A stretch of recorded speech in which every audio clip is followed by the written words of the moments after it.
프라이팬 만들어서 얼마나 돈을 많이 벌까 싶지만 테팔은 주방용품만으로 매년 매출이 3조 원 가까이 되는 어마어마한 기업입니다. 그렇군요. 예. 네.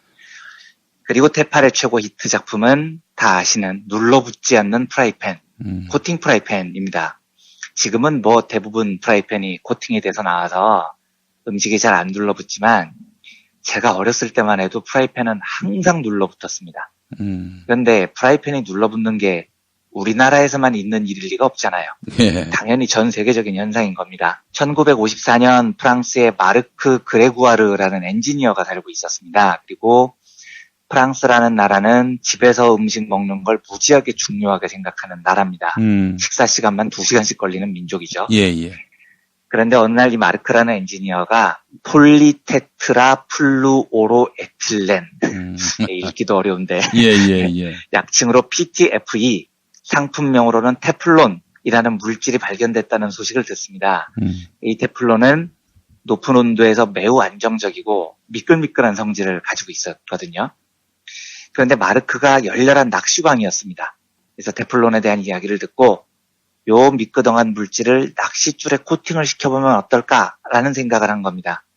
저는 낚시를 안 해서 모르겠는데 낚시를 하면 낚싯줄과 낚시 도구가 되게 자주 엉킨다고 하더라고요. 예. 그래서 낚싯줄에 고온에도 강하고 미끌미끌한 물질을 코팅하는 아이디어를 낸 겁니다. 이걸 하고 있는데 마르크가 집에 와서 저녁을 먹는 도중에 와이프께서 무지하게 짜증스러운 표정으로 막 투덜대더라는 거예요. 왜 그러냐고 물어봤더니 이놈의 프라이팬은 음식만 올리면 눌러붙어서 짜증나 죽겠다고 이러더라는 겁니다. 이때 마르크가 지금 낚싯줄 코팅이 중요한 게 아니고 이 고온에 강하고 미끌미끌한 물질을 프라이팬에 코팅을 하면 어떨까? 그러면 음식이 안 눌러붙는 프라이팬을 만들 수 있겠는데 요 아이디어를 냅니다. 그리고 2년간의 실험 끝에 마침내 눌러붙지 않는 프라이팬을 만들어내죠. 이게 테팔 프라이팬입니다. 마르크는 요 특허를 바탕으로 1956년에 테팔을 창업했고요.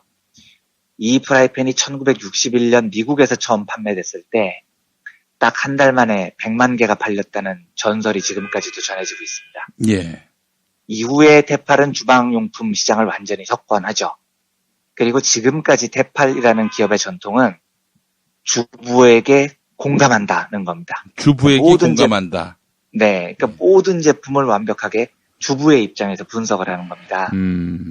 그런데 이 이야기가 부엌에 잘 안 들어가는 남성분들요.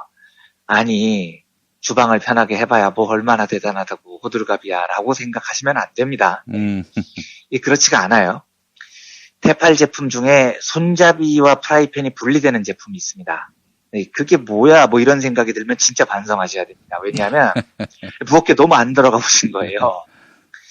프라이팬에 손잡이가 길쭉하게 달려 있잖아요. 네. 이 부엌에서 일을 해보면 무지하게 성가십니다. 그러니까 뭐 굽거나 할 때는 좋은데 보관할 때 진짜 어려워요. 이 길쭉한 손잡이 때문에 어디다 보관해야 될지 모를 때가 많습니다. 찬장에도 잘 안 들어가요. 그런데 테팔이 1996년 해법을 찾아냅니다. 손잡이가 분리되는 프라이팬을 만든 거죠. 그러니까 이런 사소한 아이디어는 주방에서 일하는 사람들에 대한 공감이 없으면 불가능합니다. 실제로 테팔은 이 공감 능력을 잃지 않기 위해서 매년 실험에만 700억에서 800억을 쏟아붓습니다. 그런데 무슨 실험이냐? 이걸 갖고 뭘 하냐면 연구원들이 실험실에서 매일 감자하고 양파 썰고요. 고기를 볶는 겁니다. 그러니까 상상을 해보십시오. 테팔 실험실에서 박사들이 한 해 동안 막 양파하고 고기 지지고 볶고 앉아 있는 겁니다. 그렇게 지지고 볶는 데 쓰는 감자만 1년에 1.3톤이나 됩니다. 이래야 주방에서 느끼는 주부들의 고통에 공감하는 능력이 생긴다는 거죠. 그 정도의 감자를 써서 어떻게 먹습니까? 버립니까? 제가 그것까지는 안 알아봤는데 알아보고 내일 말씀드리겠습니다. 예. 버리지는 않을 것 같은데 어떻게 할까요, 진짜로요? 만들어 놓고 네. 버릴 리는 없지 않을까 싶은데. 사료로 쓰거나 쓰겠죠. 예. 근데 아무튼 이런 어마무시한 공감 능력에 대한 노력이 있어야 그게 바로 테팔을 오늘날 최고 주방용품 기업으로 성장시킨 동력이 된다는 거죠. 그래서 오늘의 주인공인 로먼 크르즈나릭이라는 영국 철학자는 공감하는 능력이 세상을 바꾼다라는 주장을 오래전부터 해왔습니다. 공감 능력을 갖추느냐 못 갖추느냐가 세상의 성패를 완전히 뒤엎을 거라는 주장이죠. 그래서 크르즈나릭을 공감혁명가라고 부르기도 하고요. 최근 경제학에서도 호모 에코노미쿠스, 이기적 인간이 아니고 공감하는 능력을 갖춘 존재, 호모 엠파티쿠스라고 부릅니다. 이런 인간 본성에 경제학도 매우 주목을 합니다. 특히 마케팅 분야에서도 공감은 매우 중요한 화두이기도 하고요. 테파레 사례에서 알 수 있듯이 공감 능력이 있느냐 없느냐가 기업의 성패를 가르기도 합니다. 그러면 공감 철학자로 불리는 크르즈나릭의 공감에 대한 정의부터 살펴보겠습니다. 요 대목이 중요한데요. 예. 크르즈나릭은 공감은 동정심과 다르다고 출발을 합니다. 상대방이 불쌍하게 보이는 건 그냥 불쌍하다는 연민입니다. 근데 상대가 불쌍하게 보인다고 해서 내가 그 사람 입장이 되는 건 아니죠. 예를 들어서 동남아 여행을 갔는데 길거리에서 구걸하는 4살, 5살 어린이들을 보면 불쌍하잖아요. 하지만 불쌍하다고 해서 내가 4살, 5살 때부터 구걸을 해야 하는 그 아이의 심정에 서보지는 못합니다. 이게 동정과 공감의 차이입니다. 공감은 동정을 넘어서는 그 무엇이죠? 상대방의 입장에 완벽하게 서보는 것을 뜻합니다. 근데 이게 말이 쉽지 실제로는 진짜 어려운 일입니다. 머리로만 나는 저 사람 입장에 서봤어 라고 하는 것과요. 진짜로 그 사람 입장에서 그 사람의 감정을 공유하는 일은 완전히 다르거든요. 그래서 다른 사람의 입장에 공감하기 위해서 얼마나 절절히 노력해야 하느냐에 대해서 크르즈나릭이 드는 예가 몇 가지 있습니다. 제가 얼마 전에 한번 소개해드렸던 예도 크르즈나릭이 든 예인데 그 인종차별 문제에 맞섰던 존 하워드 그리핀이라는 기자요. 그 흑인의 입장을 공감하기 위해서 피부에 가죽 염색약 바르고 살았다는 그 이야기를 한번 드린 적이 있잖아요. 이런 게 그런 노력입니다. 염색약 바르고 6주 동안 전국을 돌아다니면서 흑인으로 살아본 거죠. 그랬더니 화장실을 못 가는 게 제일 힘들었다는 거 아닙니까? 네, 배가 아픈데 앞에 화장실이 있어요. 그런데 가보면 화이트 온리, 백인만 사용할 수 있는 화장실, 이런 팻말이 있다는 겁니다. 크르즈나릭이 드는 예를 한 가지만 더 소개해드리겠습니다. 패트리샤 무어라는 디자이너가 있습니다. 오늘날 공감 행동주의 운동을 하는 많은 운동가들이 있는데 이 운동의 선구자 역할을 한 사람입니다. 예. 무어는 1979년 뉴욕 최고 디자인 회사였던 레이먼드 로이라는 회사에서 디자이너로 일했던 사람입니다. 이 레이먼드 로이라는 디자인 회사는 코카콜라 병이요. 인체 곡선을 따라서 만든 그 병으로 히트를 친 세계적인 디자인 회사입니다.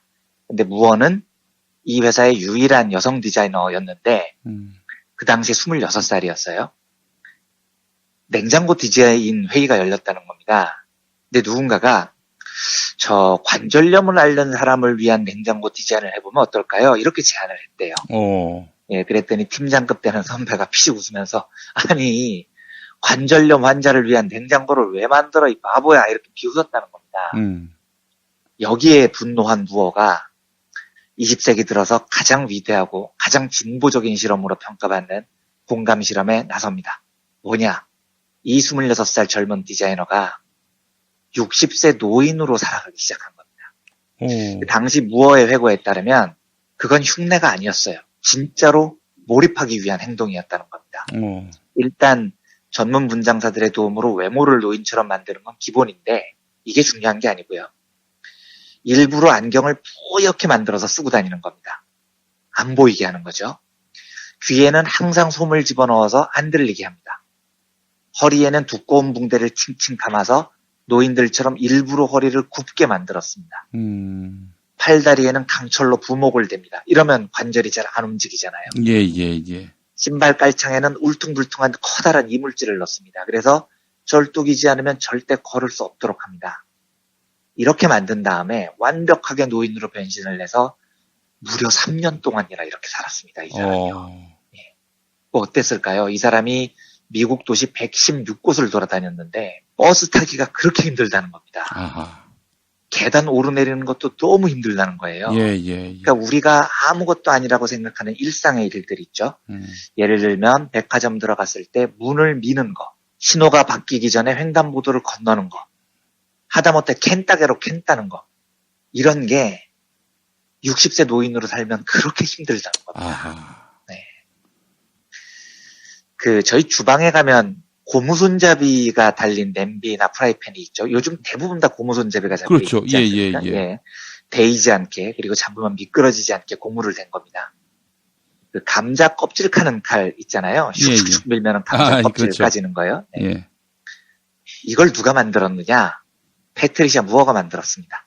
어. 지금은 누구나 쉽고 편하게 사용하는 수많은 제품들의 디자이너는 우리가 너무 쉽게 할 수 있는 일이라고 치부했던 그 일이 나이가 들거나 장애가 있거나 신체가 약한 사람들이 얼마나 하기 어려운 일이라는 사실을 스스로 3년 동안 공감해본 그 디자이너가 만들어낸 겁니다. 이걸 공감 디자인 혁명이라고 부릅니다. 자, 패트리샤 무어의 이 진보적인 실험과 디자인 혁명 이후에 세상의 모든 제품의 디자인이 혁신적으로 바뀝니다. 이걸 영어로는 유니버설 디자인이라고 하는데 우리말로 하면 보편적 디자인이라는 거죠. 모든 제품은 5살부터 85살까지 누구나 쓸 수 있도록 디자인한다. 이게 새로운 디자인의 혁명이 돼버린 겁니다. 그리고 무어의 이 공감 실험 이후에 미국에는 미국 장애인들을 보호하는 미국 장애인 법안이라는 게 만들어집니다. 공감이라는 게 이렇게 놀라울 정도로 세상을 바꾼다는 거죠. 제가 오늘 이 이야기를 길게 드리는 이유는, 또 우울했던 이유는요. 민경욱 자유한국당 의원이 31일에 페이스북에 일반인들이 차가운 강물 속에 빠졌을 때 이른바 골든타임은 기껏해야 3분이다. 중요한 건 속도라는 대통령 말은 도대체 누가 코치를 한 말인가, 뭐 이런 글을 올렸다는 거죠. 근데 저는 이 뉴스를 보고 너무 우울해졌습니다. 그냥 민경욱이 좋은 사람이고 나쁜 사람이고 이런 걸 떠나서 사람의 공감 능력이, 국회의원의 공감 능력이 진짜 이 정도밖에 안 되는 사회인가, 이런 서글픈 감정 때문에 정말 주말 내내 우울했습니다. 예. 아직도 실종자 가족들이 있어요. 근데 거기다 대고 국회의원이 골든타임은 3분, 지금은 가남 안 하다, 이런 이야기를 합니다. 뭘 어쩌자는 거예요, 그러면? 이게 정상입니까, 이게요? 기억하실지 모르겠지만 2017년 3월 24일 포털 사이트에서요. 세월호 인양 비용이라는 단어가 실시간 검색어 1위에 오른 적이 있습니다. 저 그때 한 일주일 동안 우울했거든요. 예. 세월호를 인양하는 비용이 너무 드니까 그냥 놔두자라는 이야기가 보수 일각에서 나오면서 그 단어가 실검 1위가 됩니다. 네. 너무 처참하지 않습니까? 네. 제가 오늘은 사실 기분이 너무 처참해서 민경욱을 욕할 힘도 없습니다. 그래서 부탁 하나만 하고 싶은 게 있습니다. 진보 보수를 막론하고요. 또 진보 진영의 정치인분들 중에서 이 방송을 들으시는 분들이 있다고 하던데요. 그래서 고개 숙여서 부탁드립니다. 정치를 하실 때 제발 제일 먼저 공감 능력을 기르십시오.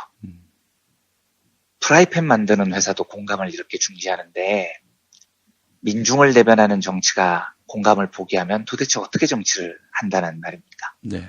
물론 이게 쉬운 게 아닙니다. 패트리샤 무어나 하워드 그리핀 기자처럼 민중의 삶을 공감하는 데에는 처절한 노력과 처절한 상상력이 필요합니다. 그런데 정치는 그런 걸 하라고 있는 겁니다. 정치인분들 부귀영화들이라고 우리가 국회의원으로 뽑는 게 아니에요. 네. 민중의 삶을 공감하라고 국회의원으로 뽑는 겁니다. 그래서 부디 내년 총선이건 또 어디서건 정치를 하고자 하시는 꿈이 있는 분들이 이 방송을 들으신다면 저는 정말로 고개 숙여서 부탁하고 싶습니다. 민중의 삶에 대해서 공감하는 능력부터 갖추셔야 됩니다. 마지막으로 로먼 크루즈나리에게 책 공감하는 능력의 한 대목을 읽으면서 오늘 브리핑을 마무리하려고 합니다. 예. 2차 세계대전이 끝난 뒤에는 개인적 욕구와 이기심을 추구하라는 메시지가 세상을 지배했다. 이런 메시지는 우리가 본질적으로 이기적인 동물이며 좋은 삶은 소비적 쾌락과 물질적 부에 달려있다는 것을 전제로 한다. 이제 그와 다른 대안이 우리의 손 닿는 곳에 있다. 바로 공감이다. 자아의 영역에서 벗어나 어떻게 살아갈지를 알려줄 참진한 시각을 얻기 위해서는 타인들의 눈을 통해 삶을 바라보는 것만큼 좋은 방도가 없을지도 모른다. 조지 오웰, 해리언 비처스토, 오스카어 신들러, 패트리샤 무어 같은 사람들의 삶이 공감으로 말미암아 얼마나 바뀌었는지 생각해보라. 우리는 내성과 외성, 안쪽을 들여다보는 것과 바깥을 내다보는 일 사이에서 균형을 더 잘 잡아야 한다. 괴테가 말했듯이 우리는 자신 밖으로 걸어나가 세계를 발견함으로써 자신이 누구인지를 이해해야 한다. 공감이 사회 변화를 위한 힘으로서의 혁명을 달성하기를 바란다면 더 깊은 곳에서 문화적 변화를 일으켜야 한다. 길을 건널 때 양쪽을 살피는 것처럼 평소에도 다른 사람의 눈으로 세계를 보는 것이다. 이렇게 돼 있습니다. 예. 사람은 길을 건널 때 양쪽을 살피죠. 그래서 정치는 자신의 눈으로만 세계를 보는 게 아니고 민중의 눈으로 세계를 보는 공감 능력이 필요합니다. 멀찍이 제3자 입장에서 민중의 고통을 분석하는 게 아닙니다. 처방하는 게 아니에요. 민중이 아플 때 함께 아파하는 정치가 제발 먼저 되시기를 간절히